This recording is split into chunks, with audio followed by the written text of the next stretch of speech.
Missed an episode of your favorite podcast? Choose from over a decade of content in our archives, not just the latest episode. All free at gcnlive.com. This is your call to action. Get prepared, America. Economy, survival, energy, disasters. This is USAPrepares.com. Informative radio, educational radio. Interact now by emailing instructor@USAPrepares.com or text at 434-390-7953. Class, please take your seats. Now, your instructor, Vincent Finelli. Everyone all set, cocked, locked. Dr. Shealy, are you blissed? Yeah.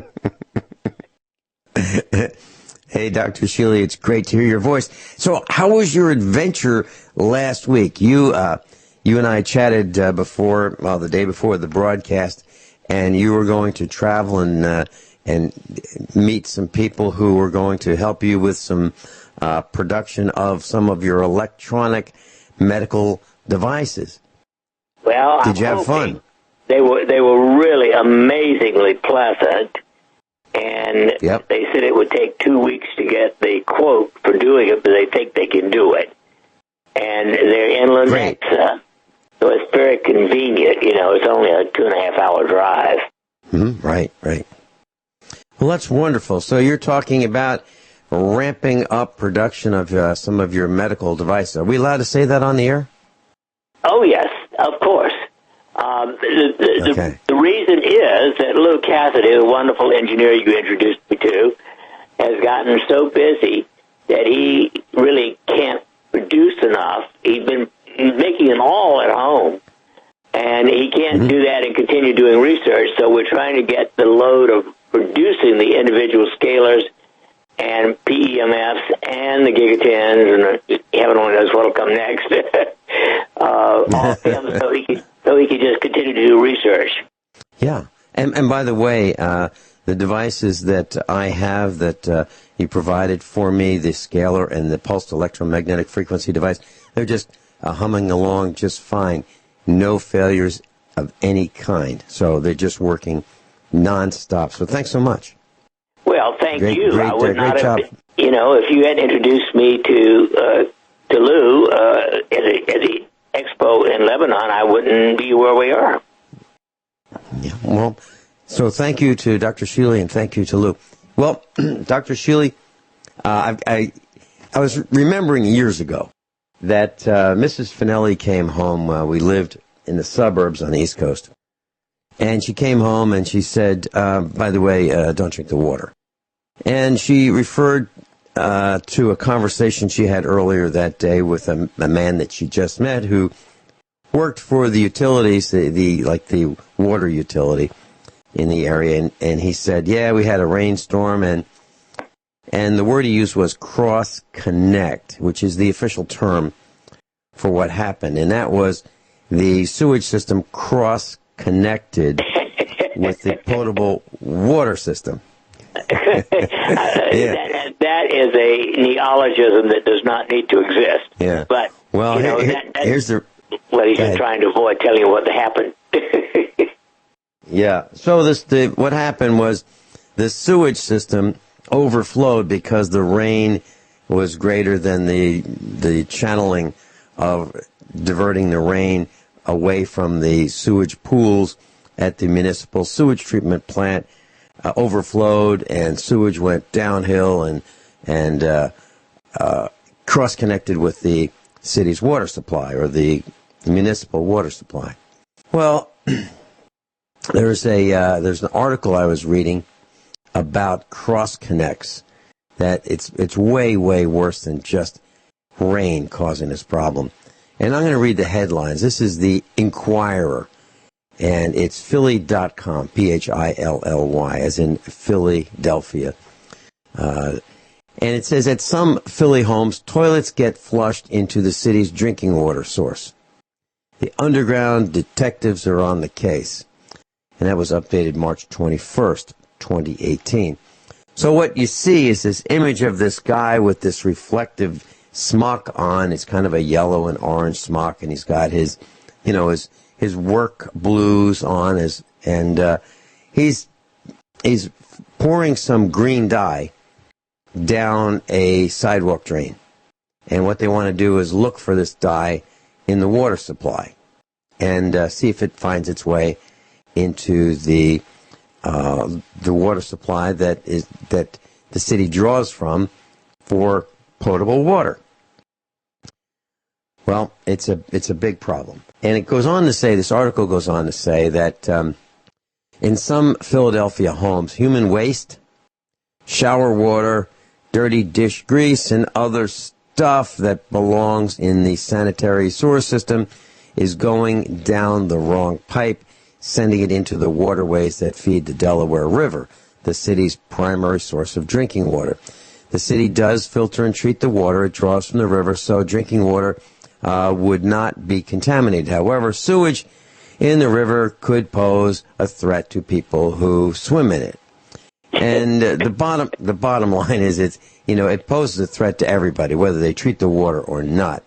Because is the water treated for every possible pathogen and contaminant and pollutant that could go down the sink, down the drain, down the toilets? It's a huge problem, and I don't think it's just Philadelphia. So the problem, right? And they all poison the water in addition. Right.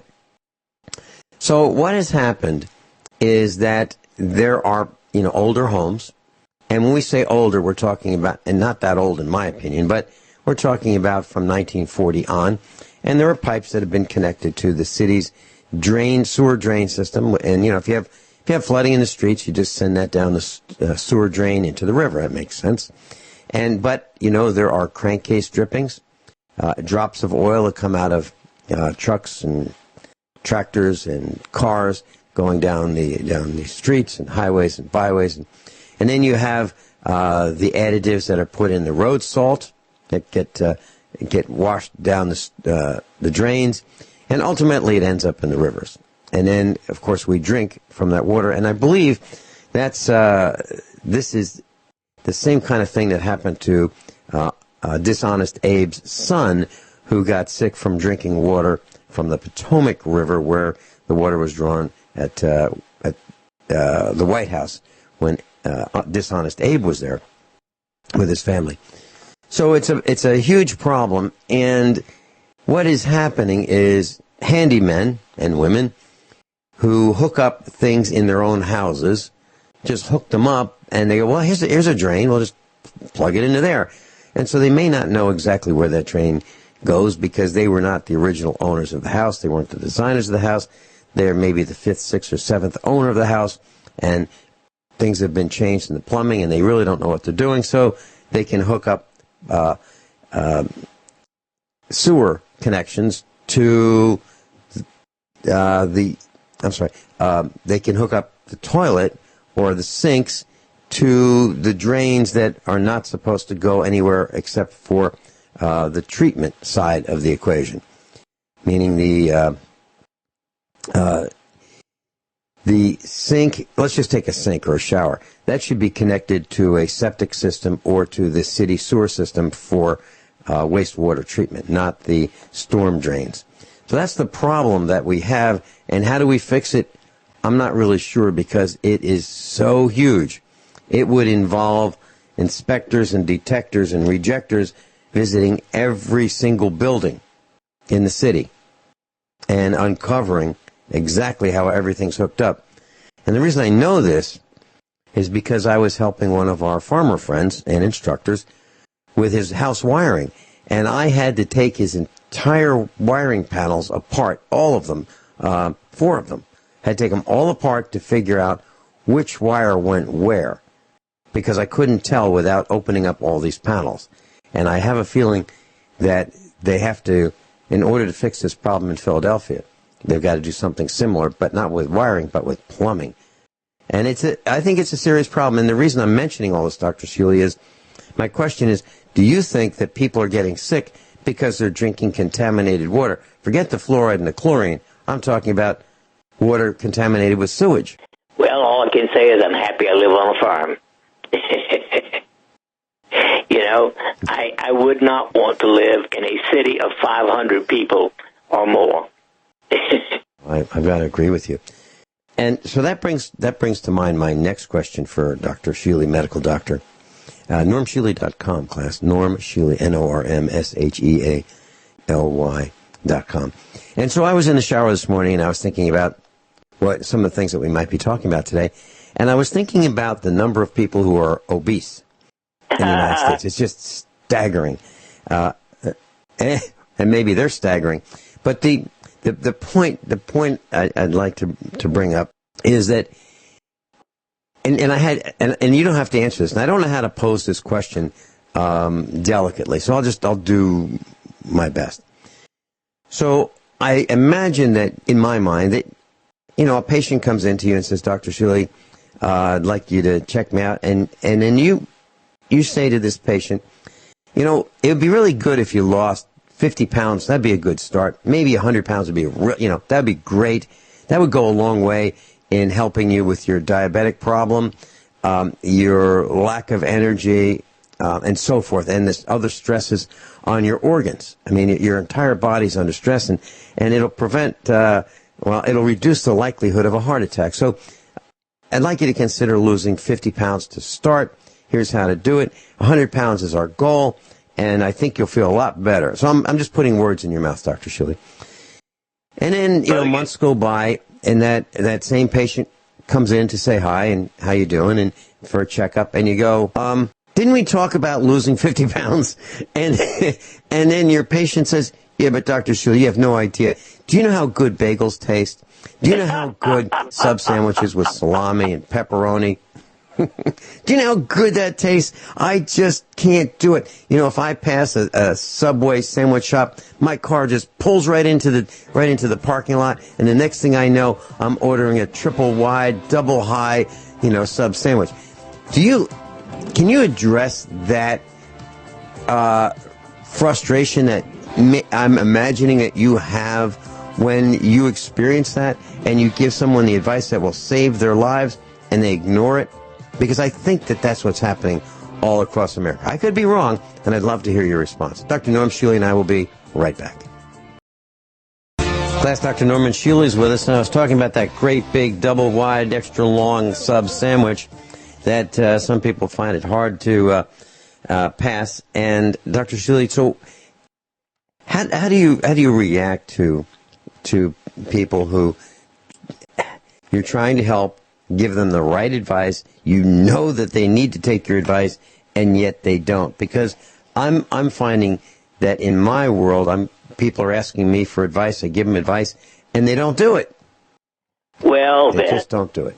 You have addressed the most important problem facing the entire world, but especially this country. 97.3% of people are stupid, ignorant, ridiculously misbehaving. 97.3%. Only 2.7% of Americans have the very essential for life and health habits. That means that 97.3% have stupid habits, unhealthy habits, death-causing habits, disease-causing habits, etc., etc. John Knowles wrote a wonderful article back in the late 70s in a magazine called Daedalus, Responsibility of the Individual. And he said, 99% of people are born healthy and become unhealthy because of, quote, human misbehavior. That misbehavior is junk food. Now, the problem is, interestingly, it isn't just the people, because the food industry is as evil as the tobacco and pharmaceutical industry. 80% of all food sold in the country is junk. I wouldn't drink a cup of coffee or tea in a fast food restaurant because they load it with monosodium glutamate. I don't want monosodium glutamate in my body, and I wouldn't trust them. I wouldn't trust Whole Foods. I wouldn't trust the word organic in the grocery store. And, of course, I wouldn't trust Kellogg's or General Mills or, well, most food manufacturers. Campbell's soup is not good, it's poison. And so the real problem is that people have been duped and lazed into not thinking about what they must do if they wish to be healthy and avoid disease. And that is not eat junk, period. I don't care whether it's McDonald's or Subway. The bread is not healthy. I don't know about anything else at Subway, but the bread's not healthy. So that's 99% of what they offer. Why would I go there? I don't go to McDonald's. I don't go to McBurger or whatever, any of them. In the grocery store, I don't buy anything in a box or anything in a can. And that's just a very basic thing. Remember, in addition to the fact that the average American only eats 2.2 servings of fruits and vegetables a day instead of the minimum requirement of 5. That's minimum. That's like breathing. You really need 7 or 8, to be honest. If you don't do that, you're not going to be healthy. It's that simple. It doesn't matter what else you eat. If you don't eat 5 or more servings of fruits and vegetables, you're not going to be healthy. And if you don't move that fat, slobby body of yours a minimum of 30 minutes, 5 days a week, you're going to be fat and unhealthy. And if you don't sleep 7 or 8 hours every night, you're not going to be healthy, and on it goes. I've been preaching this for 45 years, and it's on deaf ears. I'm off my soapbox. It's Dr. Shealy, it's so frustrating. It's so frustrating to teach the kind of things that you teach in medicine. I teach people how to save money, and these are people who certainly could use some advice in saving money and paying less in taxes. And yet, very few people follow the advice and counsel that I know I give them. For example, I've mentioned I did 7 one-hour broadcasts on this on USA Prepares. It ended up on YouTube, and I talked about how to avoid paying taxes. Now, I kind of thought that everybody would really want to hear that. And all you have to do is start your own company, follow your own passion. Whatever your hobby is, follow that, turn it into a business, take the same tax deductions that the wealthy take, and avoid paying taxes on a lot of your earnings. And it's very difficult to get people motivated to do it. We'll be right back. Shealy, I'm thinking about, what people might say when you give them advice and counsel. And one of the things that I've heard in my life when I've mentioned, good health and good habits to people, I hear this phrase, everybody has to die sometime. So we're talking about, why don't you eat right? Everybody has to die sometime. And that's like the dumbest thing I've ever heard. Everybody has to die sometime, so let's hurry up. Right, hurry up and go for it. Now, I don't mind dying, but I don't want to be tortured getting there. I don't want to be tortured by the medical profession. I don't want to be tortured by illness for 40 years. I mean, some illnesses can last for half or more of a lifetime. And is it worth it to me to take that risk of not being healthy and of not doing the right thing? Exactly. And that's the thing. I've told a story before with you, Dr. Shealy, that at the bus stop when I was in elementary school, one of the older boys said he was smoking, and he said, "Hey, listen, it only cuts 7 years off your life. What's the big deal?" And I just couldn't believe it. I couldn't believe it. 7 years. 7 years can be torture. 1 year can be torture. Yes. And then the other phrase that that I've heard, and I'm sure many have heard. So what are you going to do? The phrase is, so what are you going to do? And that so you face this problem, whatever the problem in life may be. So what are you going to do? And what that really means is I've given up.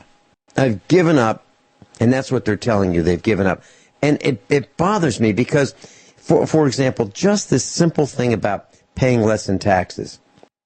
I was talking to a doctor, a medical doctor. I was on his radio show as a guest, and during the break, I said to him, "I have an allergy.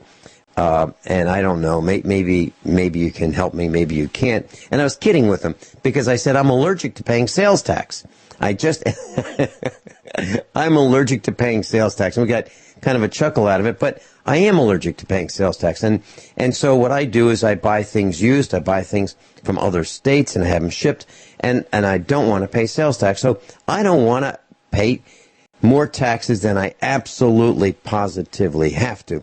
So I've recommended that people start their own business. And it's not like, all right, so we're going to start a business and we're going to shovel out septic systems. That's not it. What I'm saying is you start a business, whatever you love doing, whatever that passion is, you turn that into a business and you take the legitimate tax deductions. But people still don't want to do that, Dr. Shealy. And I'm so frustrated because I was trying to figure out whether there was a similarity in what you're finding out in your practice with your health advice and what I'm finding with financial advice as a person telling people that they can start their own business. And I'm so frustrated because people won't do it. Well, it is frustrating. You just have to detach. Remember, number one favorite word of mine in the entire world is detach.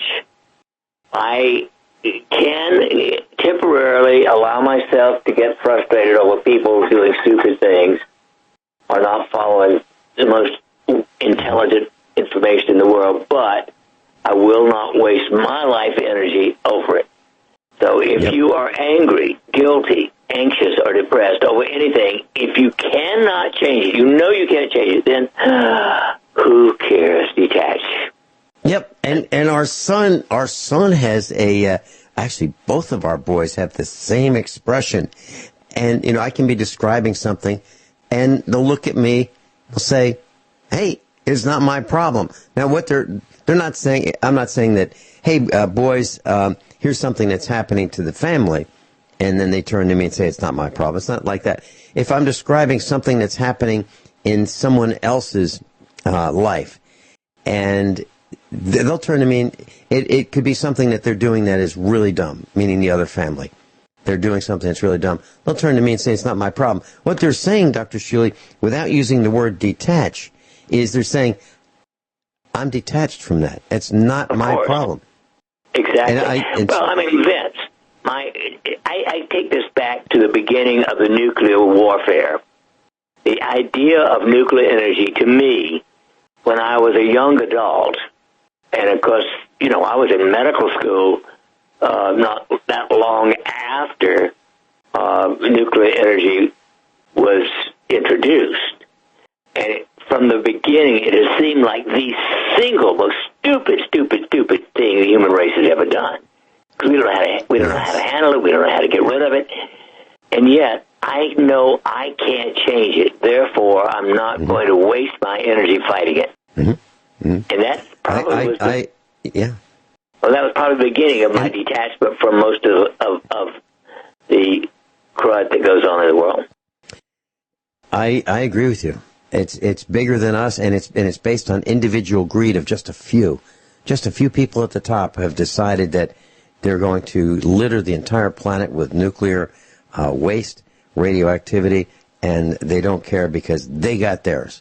They got their profit, and the heck with the rest of us. So I was talking with Mrs. Finelli about taxes, and I have my own interpretation of what the words that the IRS uses in the tax code mean, and I write them down, and you can't get this. You can't get the same answer from three different people at the IRS as to what their own verbiage means.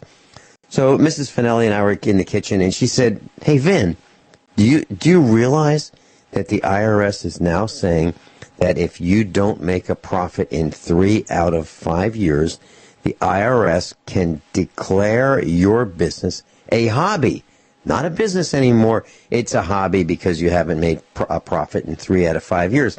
And I turned to her and I said, So you're saying that Sears, Roebuck and Company is a hobby because they haven't made a profit in 7 years? Or J.C. Penney is a hobby? Or Kmart is a hobby? And she kind of looked at me like, that's a really good point.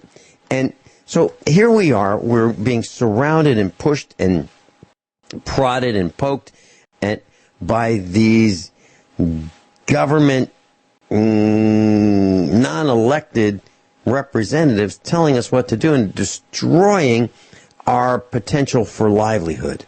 They really are. And I've been talking to farmers. Farmers are having a tough time. I was talking with a young gal last night. She came over for dinner, and she is an agriculture student. She is studying agriculture in college, one of the few people I know who is doing that. She really takes it seriously. She loves agriculture. She has a part-time job in a government office where they allegedly help farmers with farming techniques. And I asked her, so how many people do you know whom you've graduated high school with, who are in college, who are actually young people who are engaged in farming and want to be farmers, young farmers? And she said, I can name two. That's a problem, Dr. Shealy, because that's her field of specialty. That's her life. Her family's been farmers for a long time. They've raised cows for decades and decades and decades, and yet she only knows two people who are her age, in her 20s, who are interested in farming. Sad, very sad. It's hard, it's expensive, it's fraught with risks, dangers, and yet very few people are interested in doing it. And what we're finding is people are interested in entertainment. Entertainment. They want it now. They want that hot dog now. They want that triple patty Golden Arches burger. They want, the secret sauce. They want it now, and they... And guess what started that nonsense? Television. Yes. That was the beginning of the downfall of consciousness and conscientiousness. Television sucks. I mean, when 90+% of what's on television is beyond junk, it's not worth anything. And now we have something that's even more addicting than television, and that is the dumb phone. Mm-hmm. That's. I'm so glad you mentioned that, Dr. Shealy, because I want to talk about the protests. And so the millennials were out in D.C. in force. I mean, it was a large assembly of young people protesting guns. They want the adults to do something. Okay, well, these are the same young people, and I applaud them for their protest. I think it's a great start that they learned how to get together, or they were paid to get together, or Soros and company encouraged them financially to get together. I'm glad that they got together, and I'm glad that they protested. But I don't think they're protesting the right thing. Now, if they want to get serious in protest, they should start protesting about the over-policing, the over-spying on every one of their moves, the over-taxation. I'd like to see them protest about taxation. I'd like to see that stop. So, yeah, they want to protest, and I think that makes them feel good that they're out there protesting, but they're protesting, in my opinion, the wrong thing. So, what I've learned is that there are many times more deaths involved in careless driving while using a smartphone than there have ever been in school shootings. Oh, yeah. Yep. So why don't we start with banning the cell phone? Why don't we start with banning the cell phone? Seriously. Banning the cell phone behind the wheel. Banning the cell phone. That's at the very least. There was an interesting... I heard on the news.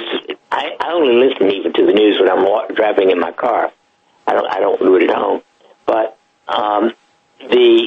some congressperson in some state was putting forth a possible law to ban it only in a certain city. Mm-hmm. Shouldn't it be banned while you're driving anywhere in the world? Absolutely. It should be banned in restaurants. It should be banned from being in your pocket where you're giving yourself testicular cancer, or your bra and for giving you breast cancer, or holding it close to your brain for brain cancer. It should be banned, period. We'll be right back. Class Dr. Norman Shealy is with us, normshealy.com, normshealy.com. And we were talking about obesity previously during this broadcast. And so what I've learned is that in 2007 to 2008, about 33.7% of people were considered obese. And in 2015, 2016, it's swelled to 39.6% of people in the United States are considered obese. That's incredible. We're talking about more than a third of us are obese. Vince, it's even worse than that, because being overweight is another 35%. Yeah. So, and overweight, even by 5 pounds, increases your risk of disease. It's like when you get to a body mass index of 30, that is 40 pounds or more, if it's above 30. That is 40 pounds or more above the ideal weight. That is equal to someone who smokes 3 packs of cigarettes a day in death and illness. So if you take 25 body mass index, 26, each of those is several years, if not more, of death earlier and disease earlier. And I'm wondering, how does a medical doctor convey this information to his patients? Most of them don't. They don't even talk about it because they know it's not worth the breath to do it. For many people, they just won't get they won't even give the message out because they've given up. And I wonder what percentage. I can look that up. What percentage of physicians are overweight? That's an interesting question. Yes. Did you get a result? Not yet, but I keep going. Well, I'll find it maybe. Okay. All right. There's another thing that's happening, and that is the Great Pacific Garbage Patch. So in the Pacific Ocean, there is now floating garbage that is twice the size of Texas, and it's getting bigger. So it's estimated that there are 1.8 trillion pieces of floating plastic weighing about 88,000 tons. And scientists now believe that these little bits of plastic are going to get smaller and smaller and smaller. And then, of course, the fish are going to continue eating more and more of them, and the plants are going to uptake them. And pretty soon, we're going to be consuming more plastic than we are already consuming. And that is an extreme health concern of mine. What about you, Dr. Shealy? What are your thoughts about just dumping this plastic into the ocean? Because that's how it got there. To some extent, I think plastic is second maybe to nuclear energy in stupidity. Because first of all, it depletes the use of gas for more essential uses. Of plastic of gasoline for more essential uses, and secondly, it pollutes the world and it pollutes our bodies. And what we're doing, of course, is we have filters on our water, but that's just a small part of the solution. Because if you buy canned food, boxed food, packaged food, it's in plastic. If it's a can, it's most probably plastic lined. And if you look inside those cans, class, you open them up and you feel inside the inside part of the can, you'll know that it's plastic lined, sprayed on plastic.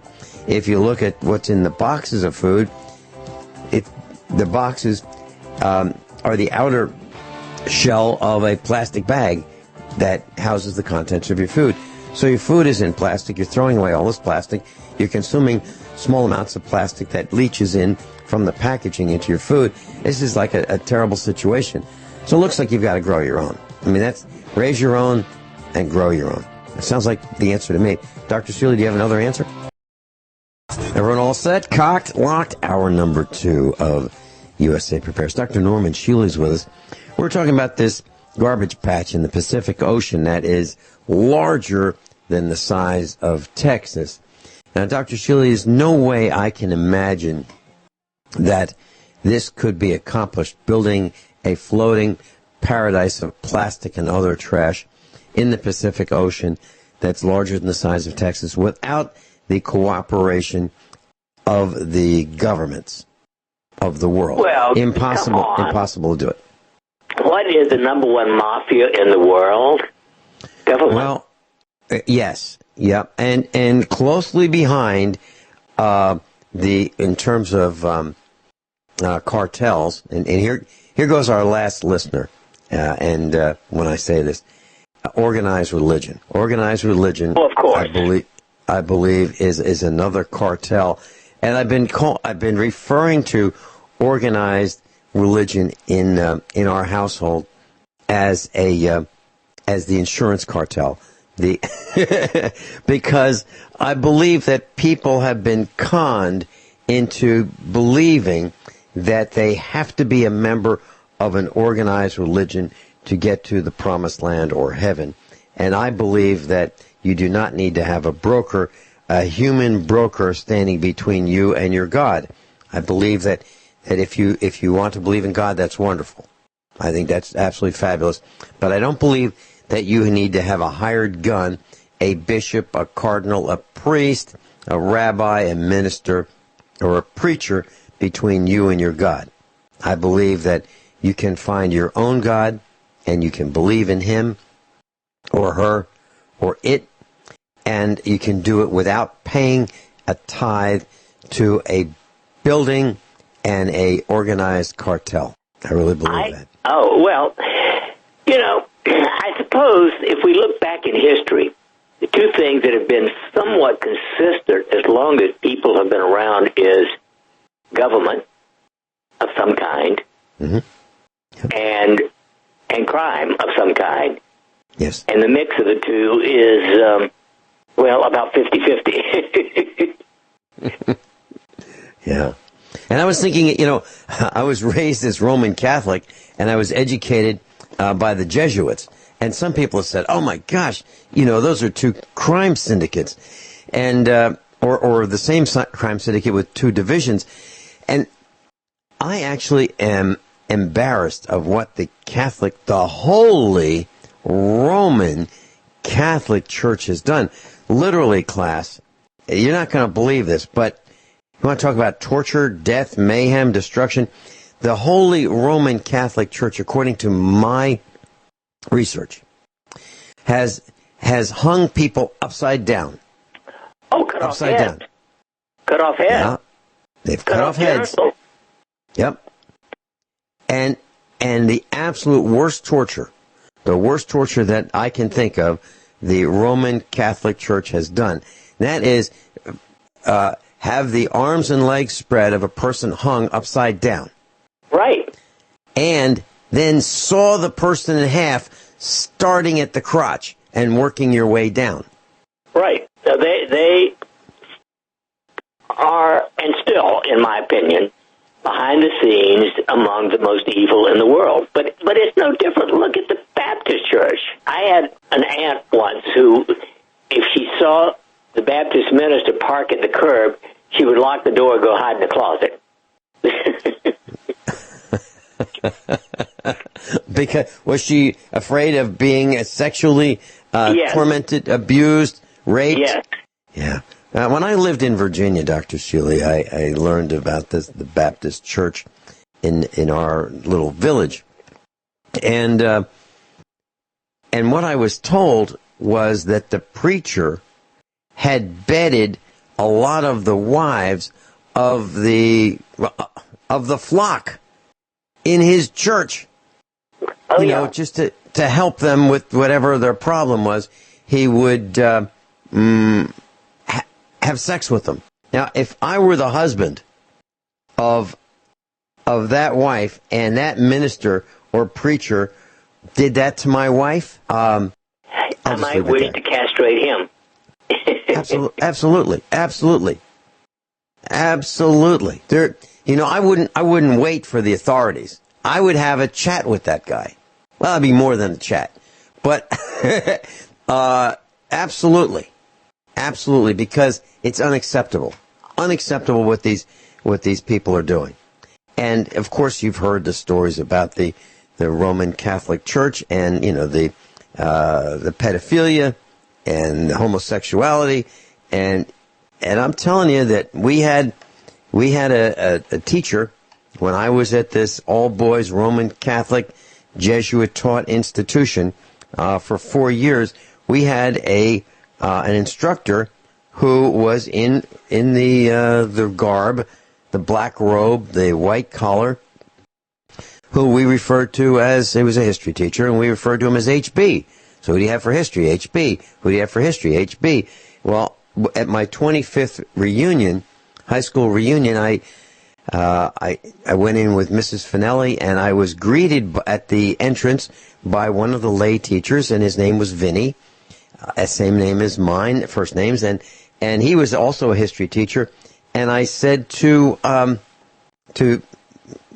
this history teacher, the lay teacher, "Hey, is Brother William going to be here tonight?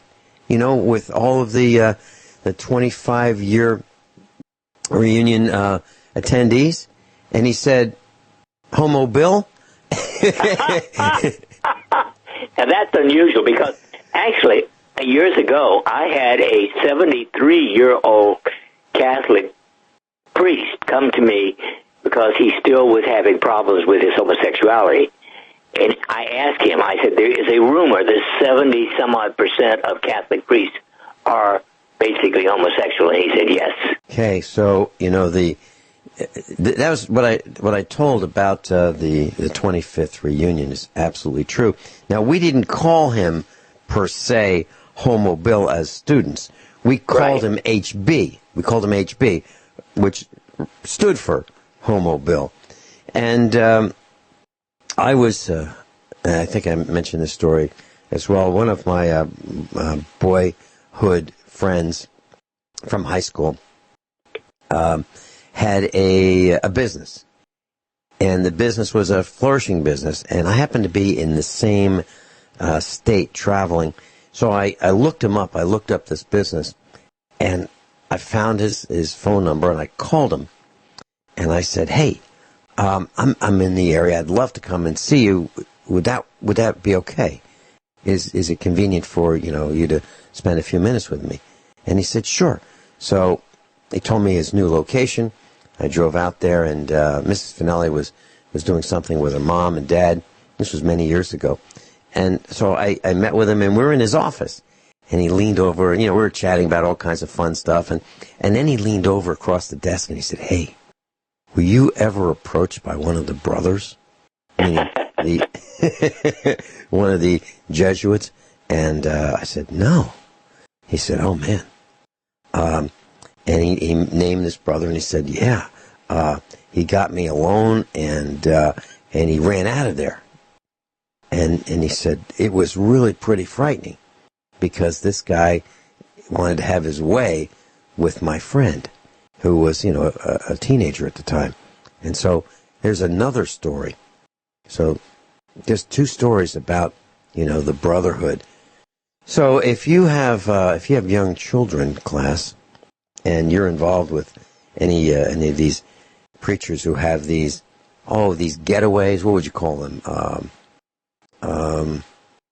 I don't know what the term is that you would use, where young people get together with older people and they go camping, those kinds of things, campouts, religious retreats, if you want to call them that. Be careful and make sure that you protect your children, because I think there's some hidden dangers lurking in these retreats, campouts, and so forth with preachers and I'm totally with you. Interestingly, now, having been a member of the Boy Scouts for some 4 years, I never, ever have heard of a Boy Scout master, but I'm sure it happens, but it must be rare, doing anything sexual with the troop. Okay. All right. Let me burst that bubble. I talked to our... I was a Boy Scout and a Cub Scout, too, and I didn't either. However, our boys were. And they said, "Oh, Dad, are you kidding? It's like a homosexual's paradise." You're kidding. No, I'm not. My scoutmaster was like a surrogate father to me. Sure. I mean, he was a friend as long as I was home, but certainly never anything untoward. Oh, well. I didn't experience it either. But the Boy Scouts is a different organization. Let's see. I remember, Boy Scout leaders vote to end a ban on adult homosexuals. The Boy Scouts... I remember that, yeah. Yeah. And so the last thing... I mean, there was a ban that would prevent homosexual men from being involved as adults in scouting. But the Boy Scouts lifted that ban to allow homosexuals as Boy Scouts of America leaders and volunteers. Pretty sad. And so, I would like to say, by the way, I just to be as clear as I can, I don't have any problem with adults, consenting adults do whatever they want to do as long as they don't harm anybody. But when they go to kids, that's over the limit.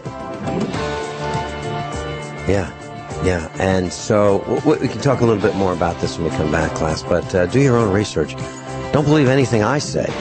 Do your own research, and you'll probably find out that what we're saying is absolutely true. But it's time to make sure you do your own research, because there's a lot of bad fake news out there.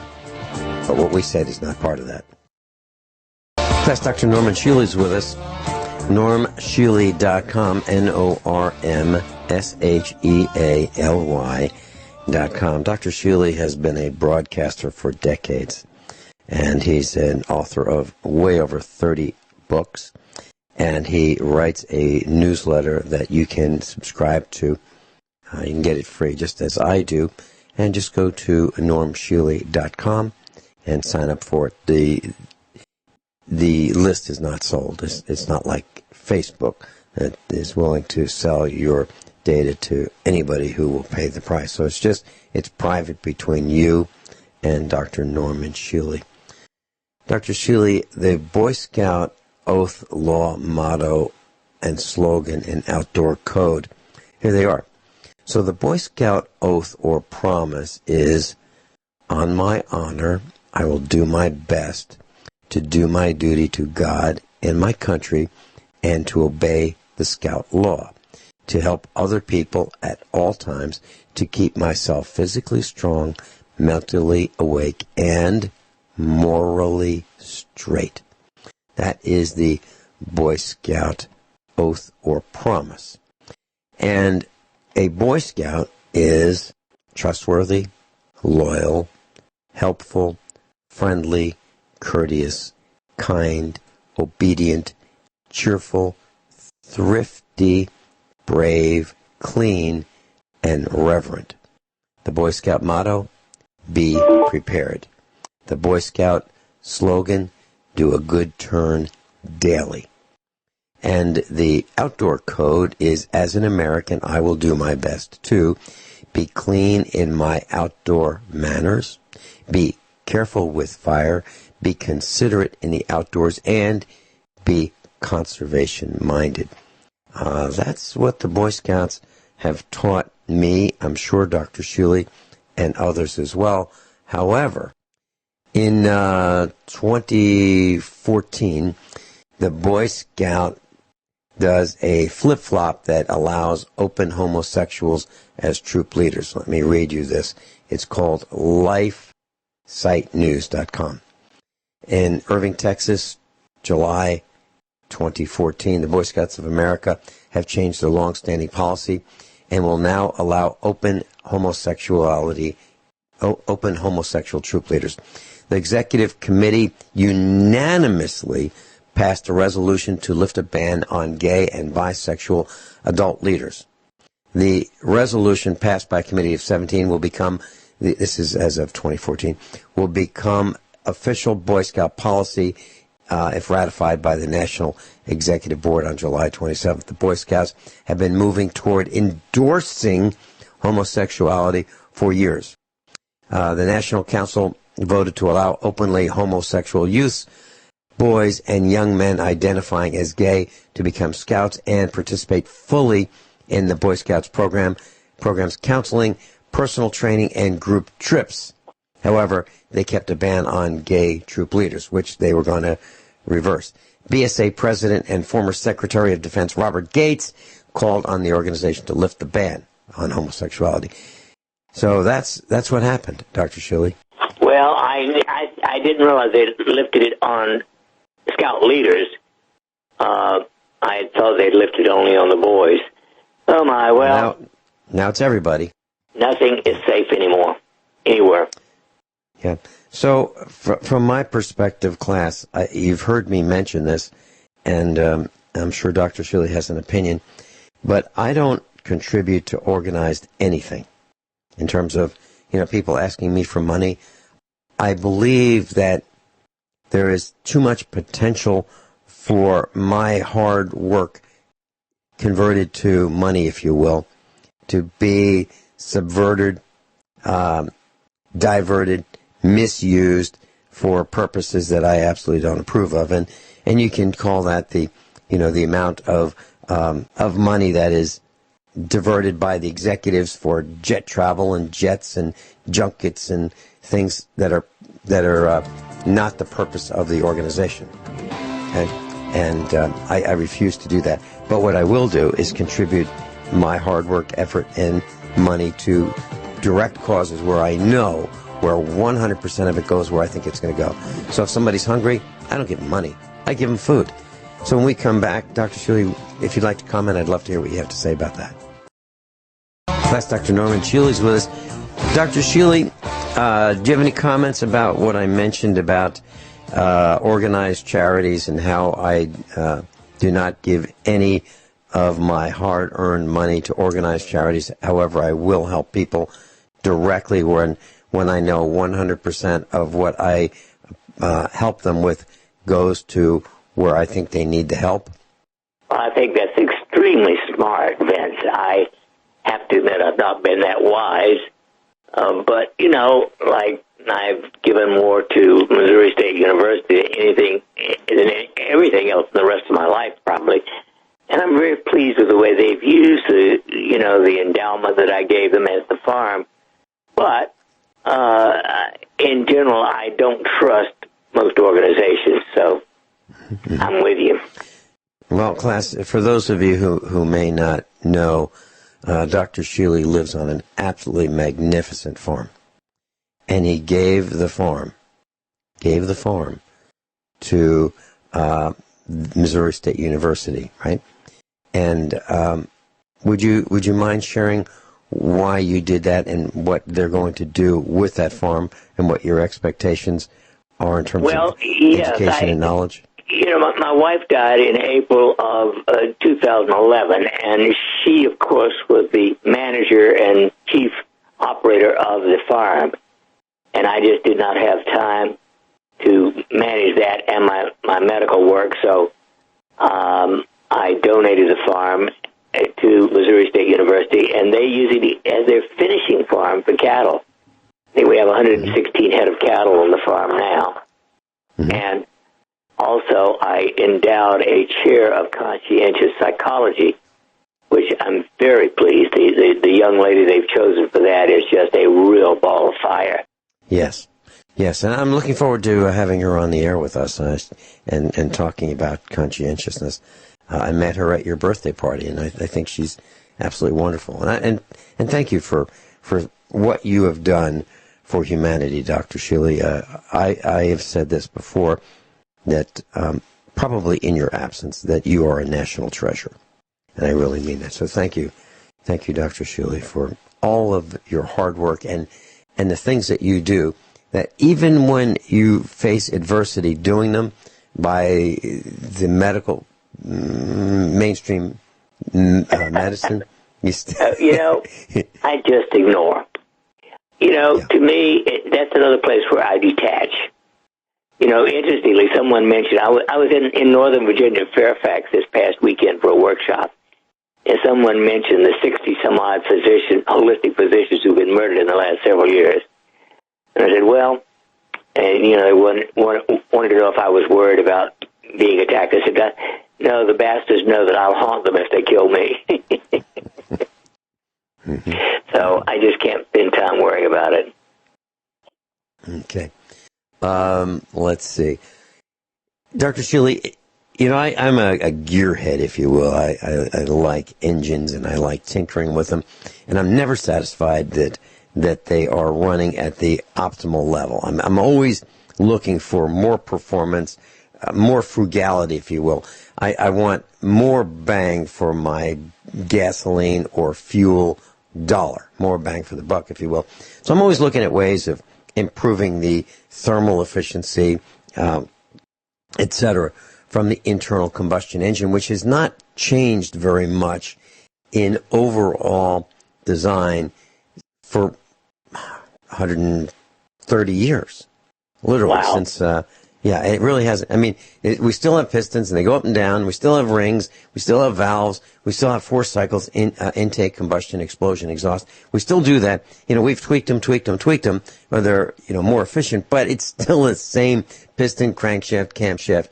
Valves, lifters. Valve system.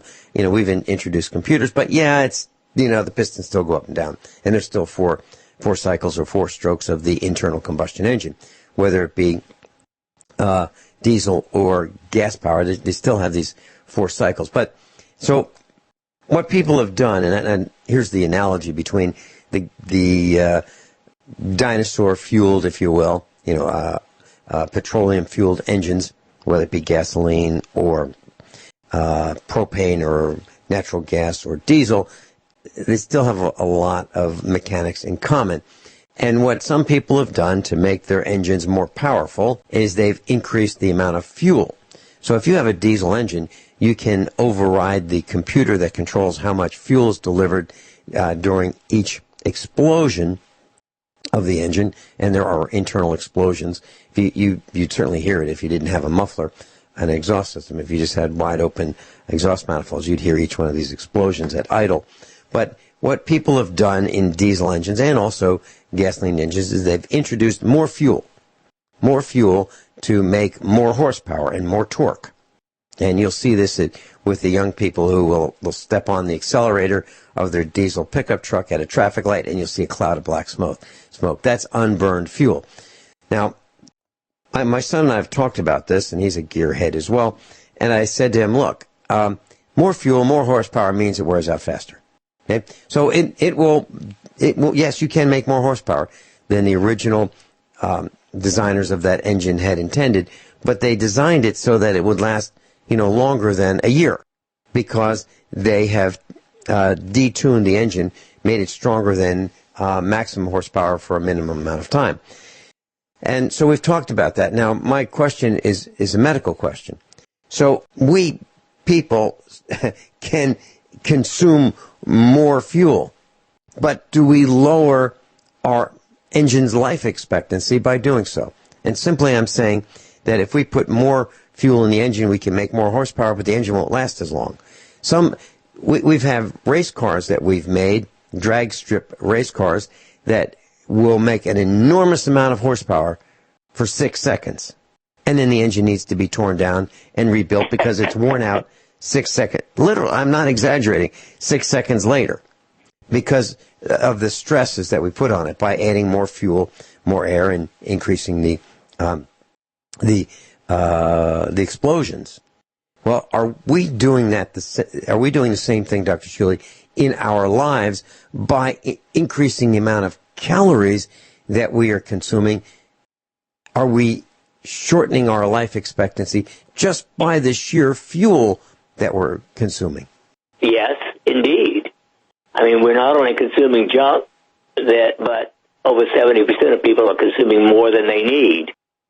Right. So is that because, and I'm hypothesizing, is that because the byproduct of metabolism in our body is oxidation, which increases the risks of cancer, diabetes, and arthritis and so forth? Well, I think it's only because of the excesses. In other words, people who are lean, for instance, have far, far fewer diseases of all kinds, from diabetes to heart disease to cancer, etc., just by having a normal body mass index of 18 to 24. Mm-hmm. Mm-hmm. Okay. So, there was an article several years ago called Premature Death. And the number one cause of premature death was obesity. Yeah. And that's something that we're doing to ourselves by not reading the packaging, not paying attention, assuming that, these brightly colored boxes, cans, bottles, and jars are what we should be consuming without paying attention to the ingredients. Yeah, with a total lack of common sense. Mm-hmm. So that brings me to my next question, Dr. Shealy. Fats. I like avocados. I really do. And so I try to eat, a quarter of an avocado or a half of an avocado per day. Is that too much, or is that something that I should do? That's a great fat.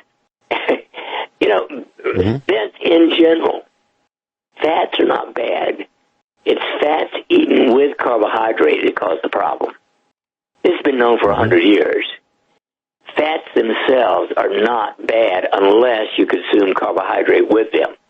When you consume carbohydrate with fat, you burn the carbohydrate because it's easier. It takes less energy to burn carbohydrate. When you don't eat carbohydrate with fat, then you burn the fat instead of burning the carbohydrate. Okay, so does that mean that fettuccine Alfredo, which is wheat noodles combined with butter? The problem there is that fettuccine is loaded with wheat, which is also bad now, but also with carbohydrates. Right, and that's why I asked that, because we've got some fat in the cheese, in the Alfredo sauce. We've got some, and we've got some fat in the butter, and milk is added as well. So you've got butter, cheese, and milk, maybe a little bit of salt, maybe a little bit of pepper, but not much of those, salt and pepper. But basically it's butter, milk, cheese as the sauce, which is lots of fat. To eat the sauce and forget the noodles. Yeah, okay. Well, that was my question, because combined, if a person has fettuccine Alfredo, regardless of whether you make it at home and you know the ingredients or whether you go to a restaurant and have it, boy, it's hard not to be tired after you have that. Right. It just knocks you out. Okay. All right, so fettuccine sauce is okay. Now, Frank Sinatra's favorite meal, and this was many, many decades ago, was a pasta called aglio. And really what it is, is simply extra virgin olive oil, garlic, fresh garlic, and on pasta, sometimes with diced tomatoes and chilies. That's it. That's all it is. Now, back then, let's say 30 years ago, would that have been okay as a pasta dish? Yes. With the wheat? Okay. Well, but not now. Before Roundup, pasta was okay. Okay, so what do we do? When we come back, Dr. Shealy, would you tell us, how do we solve this problem? If we like pasta, how is there a way we can fix this and eat pasta without it destroying our bodies? Dr. Shealy and I'll be right back. I want to thank Andy for engineering today. Andy always does a great job here at USA Prepares. And I want to mention that we brought up the fluorescent light scandal here at USA Prepares. I haven't heard anyone else talk about that. And how the EPA has shut down the manufacturing of fluorescent light bulbs, the tubes, in 2012 through 2014, and they're getting harder and harder to get. And people are replacing the fluorescent bulbs with the LED light bulbs, and they haven't really figured out that the reason they're doing it is because they can't buy the fluorescent tubes that they want because the EPA shut the manufacturing down, and it's causing a whole new surge in buying new light bulbs that replace the fluorescent tubes. These are LED tubes. Now, so I talked about that scandal. This week I'm going to talk about another scandal. I figured out why we see fewer and fewer older cars on the road. And over the weekend I replaced a camshaft with our son. We did a father and son project. We have an old Jeep, 1994, and the camshaft wore out, and the lifters wore out. And I figured out why. And so I'm going to expose that scandal sometime this week. I'm going to do a little bit more, put some more notes together so I can be coherent with this. But I'm going to expose this scandal as I see it about why we see fewer and fewer older cars on the road and more newer cars. Dr. Shealy, we talked about pasta. Do you have an answer for how do we fix this pasta problem? Is there something that we can do to still have fettuccine Alfredo and aglio olio and traditional spaghetti and meatballs with a safe noodle? Is there a safer noodle than the Roundup enhanced noodles? There are gluten-free noodles. And the nice thing about gluten-free noodles is they taste the same. You know, noodles themselves have no taste whatsoever. I mean, they're absolutely blah. It's only what you put on them that makes them taste good. Okay. So you can get gluten-free noodles, and yes, that. Now, remember, they still have carbs, but the problem is not just carbs. It's the quantity of everything. And carbs just happen to replace a lot of real food for some people.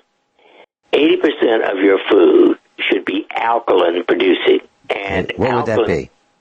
Well, all the vegetables and even potatoes are alkaline producing.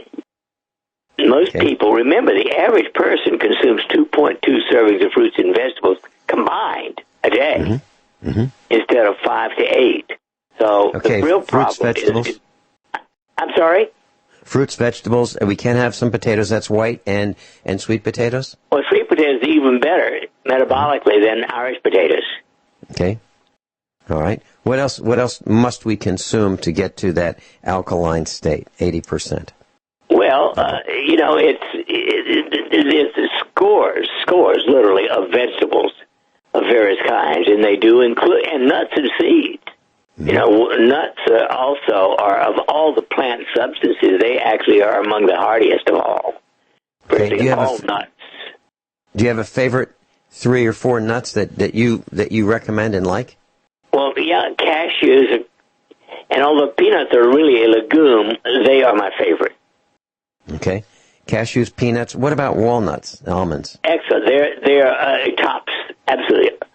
Almonds, Brazil nuts, you know, I don't know a nut that's not good for you. Okay. Now, when we have these nuts, Dr. Shealy, must they be ones that we have to crack open, or like peanuts in the shell, or can they be already shelled? Oh, they can be already shelled, and of course, my favorite of all is peanut butter. Okay. Mucker's old-fashioned, where the fat separates, but you stir it up before you put it in the fridge. Right. Okay. So peanut butter, almonds, walnuts, cashews. Hickory, Brazil, pecans, they're all good. And what about pistachios? Excellent. Salted pistachios are okay? Oh, superb. Okay. All right. I like them, but I eat them in moderation. I really do. Well, you know, moderation in everything, including meat, and you know, I mean, everything is common sense.